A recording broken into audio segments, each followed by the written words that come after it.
अस्सलाम वालेकुम students. I am your chemistry teacher Ali Sufiyan. और आज हम एक बहुत ही मज़े के टॉपिक के ऊपर जो है बात करने जा रहे हैं कि व्हाट इज़ एमडी कैट और एमडी कैट की प्रिपरेशन कैसे की जाए। तो उस टॉपिक के ऊपर जो है स्टार्टिंग के ऊपर हम बात करेंगे और इंशाल्लाह जो है वो चंद ही दिनों के अंदर हम प्रॉपर केमिस्ट्री की तैयारी जो है वो स्टार्ट करेंगे फॉर द एमडी कैट। तो अगर अभी तक आपने मेरा चैनल सब्सक्राइब नहीं किया तो सबसे पहले केमिस्ट्री हब को सब्सक्राइब कर दें। और एमडी कैट केमिस्ट्री के लिए जो है ये स्पेशली चैनल जो है वो बनाया गया है और इंशाल्लाह 1 जून से एमडी कैट की क्लास का आगाज किया जाएगा। तो चैनल को काइंडली सब्सक्राइब कर दें ताकि आपको जो है वो हर आने वाली वीडियो का पता चलता रहे। सबसे पहले जो बच्चों के माइंड में एक क्वेश्चन आता है कि व्हाट इज एमडी कैट, ये एमडी कैट है क्या। तो मैं एमडी कैट को कहता हूं it is a 3C formula. ये 3C फॉर्मूला है। What are 3C's? The first C is the concepts. तो आपके सबसे पहले जो है वो कंसेप्ट्स का इम्तिहान है एमडी कैट। अगर आपके कंसेप्ट्स बहुत अच्छे हैं अपने सब्जेक्ट के अंदर तो आप विन कर सकते हैं एमडी कैट को। सेकंड इसके अंदर जो बात है that is the cramming. Cramming क्या होती है? तो आपने थोड़े वक्त के अंदर ज्यादा चीजों को अपने माइंड के अंदर समाना होता है। तो जाहिर सी बात है थोड़े टाइम के अंदर ज्यादा चीज को पिकअप करना जो है वो जस्ट ट्रिक्स की फॉर्म में किया जा सकता है, क्योंकि आप थॉरोली सारी चीजों को याद नहीं कर सकते, रटा नहीं लगा सकते। आप जस्ट चीजों को क्रैम करते हैं और क्रैमिंग से आपको चीजें याद रहती हैं। और इसको आप कह सकते हैं कि आप क्रैमिंग के जरिए, ट्रिक्स के जरिए जो है वो चीजें सीख सकते हैं। तो थोड़े वक्त के अंदर ज्यादा चीजों को लर्न करना होता है, आपने अपने माइंड के अंदर जो है उसको बिठाना होता है। इसके बाद जो है वो third C is the confidence. आप कितने कॉन्फिडेंट हैं ये सबसे ज्यादा जरूरी चीज है एमडी कैट के अंदर। आज की वीडियो को लाजमी एंड तक देखिएगा, आपको इसमें बहुत सी इंफॉर्मेशन है मिलेगी और आप मोटिवेटेड रहेंगे थ्रू आउट द सेशन कि आप एमडी कैट को क्रैक कर सकते हैं। तो कॉन्फिडेंट होना जो है वो बहुत जरूरी है। अगर आप कॉन्फिडेंट नहीं है तो फिर भी आपका जो एमडी कैट है वो लूज होता जाएगा। तो दैट्स वाई आपने अपने आप को कॉन्फिडेंट जो है वो जरूर रखना है। नेक्स्ट अगर हम चलें तो how to study for MD CAT. MD CAT के लिए हमने स्टडी कैसे करनी है? तो सबसे पहले line to line study of FSc and A level books. आपने अपनी एफएससी की और ए लेवल की बुक्स को लाइन टू लाइन स्टडी करना होता है।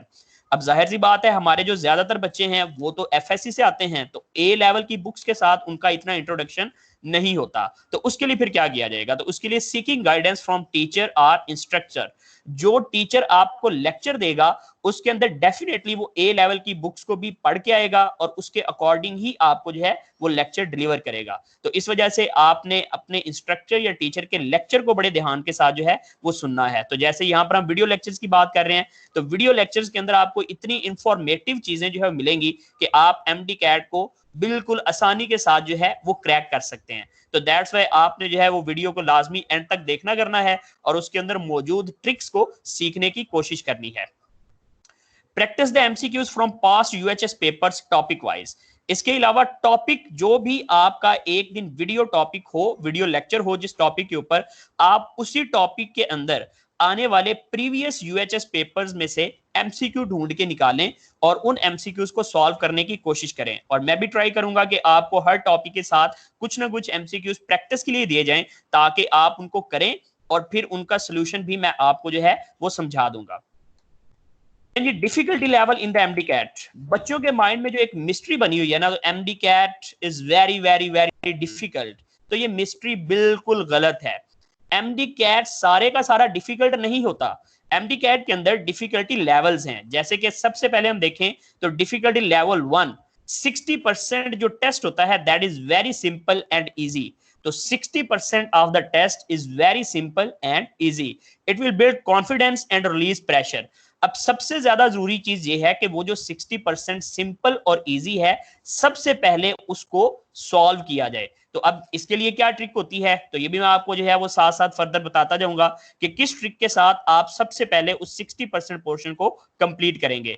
जब कोई भी स्टूडेंट 60% अपना टेस्ट कंप्लीट कर लेता है तो उसके अंदर इतना कॉन्फिडेंस आ जाता है कि वो अगले टेस्ट को जो है बड़ी आसानी से कवर अप कर लेगा। टाइम मैनेजमेंट इसके अंदर बहुत जरूरी है। Level 2 is the 30%। जो नेक्स्ट 30% क्वेश्चंस हैं they are structure based numerical and striking questions. ये चूंकि स्ट्रक्चर बेस्ड न्यूमेरिकल क्वेश्चंस होते हैं और बहुत ज्यादा स्ट्राइकिंग क्वेश्चंस होते हैं जिनके ऊपर बच्चे जो है वो कंफ्यूज होंगे।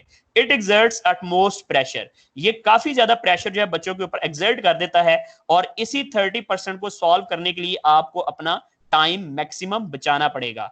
अगर आपने 60% के ऊपर जो है टाइम ज्यादा लगा दिया तो ये 30% आपके लिए डिफिकल्ट हो जाएगा, या फिर अगर आपने पहले ये 30% सॉल्व करना स्टार्ट कर दिया then you have no time for the easy portion. तो इसलिए आपने चीजों को ऐसे मैनेज करना है कि पहले हमेशा 60% इजी पोर्शन कंप्लीट हो, देन उसके बाद जो नेक्स्ट 30% पोर्शन है जिसके अंदर आपको थोड़ा सा जो है वो टाइम टेकन क्वेश्चंस हैं, आप उसके ऊपर प्रॉपरली अपना टाइम जो है वो दे सकें।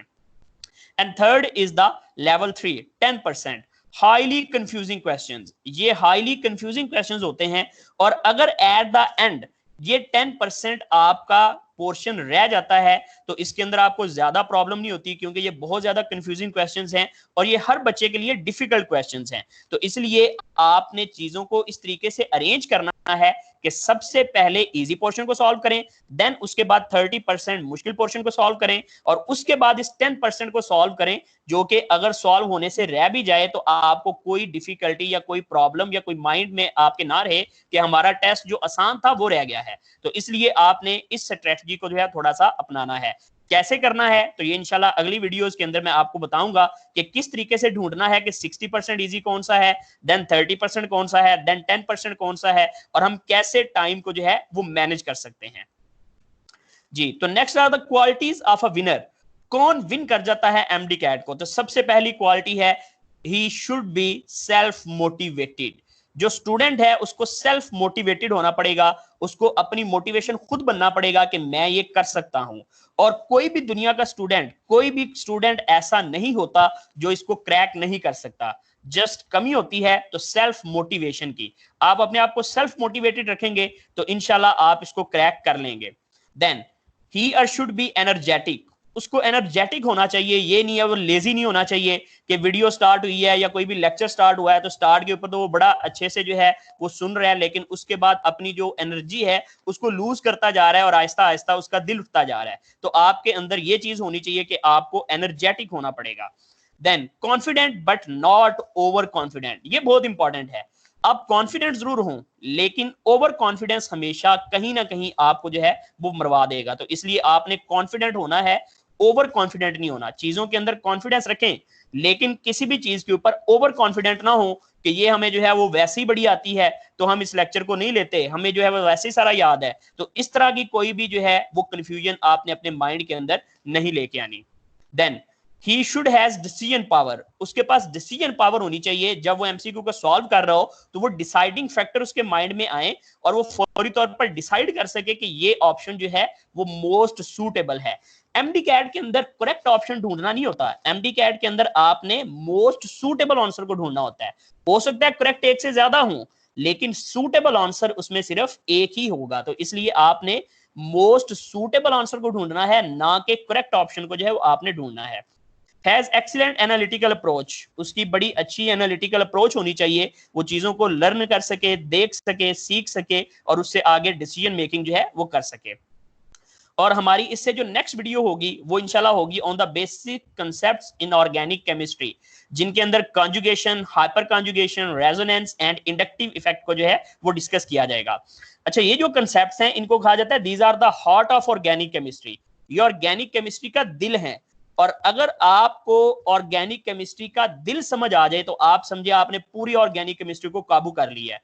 तो इसलिए आपको अगर ये कंसेप्ट्स बड़े अच्छे से आ जाएंगे तो reactivity of molecules, stability of carbocations, stability of carbanions, जितनी भी आपने चीजें आज तक पढ़ी हैं, कौन ज्यादा रिएक्टिव है, कौन कम रिएक्टिव है, कौन ज्यादा स्टेबल है, कौन लेस स्टेबल है, बहुत से एमसीक्यू इस टॉपिक में से बनते होते हैं। तो अगर आप इन कंसेप्ट्स को अच्छे तरीके से लर्न कर लें तो उसके बाद मेरा ये वादा है आपसे कि आप ऑर्गेनिक केमिस्ट्री के अंदर जो है वो कभी भी मार नहीं खाएंगे। और एमडी कैट के अंदर मोस्ट ऑफ द क्वेश्चन जो है वो ऑर्गेनिक केमिस्ट्री में से ही आते हैं। तो इसलिए आपको इन कॉन्सेप्ट्स को अगली वीडियो तक जो है वो आप वेट करें और इंशाल्लाह 2 से 3 दिन के अंदर मैं नेक्स्ट वीडियो अपलोड करूंगा जो कि इन कॉन्सेप्ट्स के ऊपर होगी। और बाकी आपके जो प्रॉपर एमडी कैट के लेक्चर्स हैं वो इंशाल्लाह 1 जून से जो है वो स्टार्ट हो जाएंगे। ठीक है जी, अपना ख्याल रखिएगा। अल्लाह हाफिज।